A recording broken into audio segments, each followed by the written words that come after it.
আপনি রসুলকে মহাব্বত করি, এটা বলতে পারেন না? বলেন আমি আর আপনি রসুলের আশিক কিনা? রসুলের আশিক। যদি রসুলের আশিক হন, আমি অনুরোধ করে বলবো, রসুলের সুপারিশ পেয়ে যদি জান্নাতে যেতে চান, তাহলে রসুলের আদর্শ এখনো অনেক সময় আছে। নিজের মন দ্বারা চলবেন না। আল্লাহ পাক রব্বুল আলামিন বলছেন কি, আফরাআইতা মান ইত্তাখাযা ইলাহাহু হাওয়াহু ওয়া আদাল্লাহু আল্লাহু আলা ইলমিন ওয়া খাতামা আলা সামঈহি ওয়া কলবিহি ওয়া জাআলা আলা বাসরিহি গিশাওয়া ওয়া মান ইয়াহদি মিন বা'দিল্লাহ।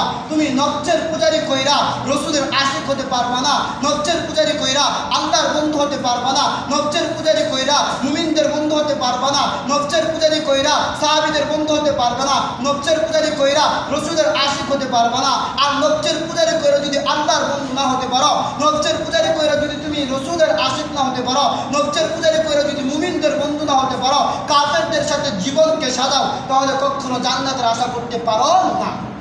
পারো না। তোমার কাজে বলতেছে, চেহারা বলতেছে, মাথা বলতেছে, পোশাকে বলতেছে তুমি ইহুদিকে বন্ধু বানাইছ, আর চাইতেছো রসুলকে মহাব্বত করে জান্নাতে যাওয়া সম্ভব না।